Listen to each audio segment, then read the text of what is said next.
Сиздин ошол кызматка келгениңизге мына 3-июлда 5 ай болот экен.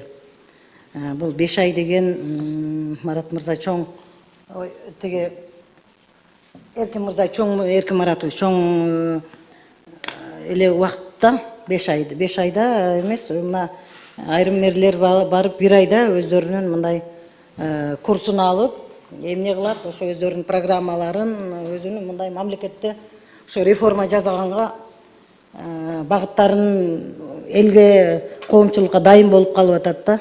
Анан мен ошо 3-июлда 5 ай болот экен, көрө элекмин да, сиз такыр мындай бир кайсыл, мен ойлогом да, сизди мына санитардык гигиеналык факультетти бүткөнсүз, профилактическое дело специальность, профилактикадан баштайт, лабораториялардан баштайт, лабораторияларда реформаны баштайт дегем да. Анан мен ошол бир 2 жолу кат жөнөтүппүн.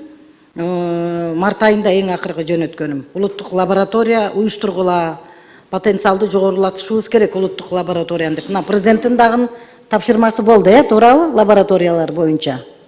Анан мына азыр сиз өзүңүздүн докладыңызда айттыңыз, Азия өнүктүрүү банкы менен ошол жабдуу, камсыз кылуу, тиги бу деп, анан кадрлардын квалификациясын жогорулатуу маселелери болот деп атасыз да. Анан мен эми ушул бул баары келип туруп, биз 10 эсе мамлекеттин каржысы арзан болот да, профилактикага кетирип, биз алдын алсак, оорулардын алдын алсак да. Биз ошого жумшабай, качан ачак болуп, проблема жаралып, оору болуп, аны менен күрөшүүнүн үстүндөбүз да. Бизде профилактикада мен сизди ошодон баштайт го деп күтүп атамын. Дагы эле күтүп атамын да. Бир мындай бир эл сезе тургандай бир профилактикалык иштерди эми ага сөзсүз түрдө лаборатория жардамга келиш керек. Мына тамак аш коопсуздугу өтө бүгүнкү күндө бул кооптуу болуп атат. Оорунун баары тамак аштан. ГМО жеп атабы, же эко таза тамак жеп, ушунун баарына биз мындай улутту сактап калабыз десек, биз сизде бир мындай бир программаны күтүп атам да. Мен ушул тамак аш коопсуздугу боюнча элди туура тамактанууга үйрөтүүдө бир кадам коюп туруп, бир мындай өзүңүз блогер экенсиз, соц тармакта көп отурат экенсиз. Билбейм кайсыл убакта жазасыз.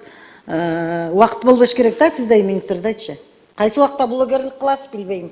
Бирок ошол блогерлигиңизди сиз ушул профилактикалык тармакка колдонсоңуз жакшы болот да. Эй туугандар, бүгүн мондой тамактануунун бир түрүн жазып койдум. Ушудан дегендей бир сизде бар экен харизма ал жагынанчы. Аябай мындай менин стилиңиз жакшы экен. Мындай жатык, аябай элди окуйт экенсиз да. Ошону колдонбойсузбу? Мен ошо сунушту айтат элем да.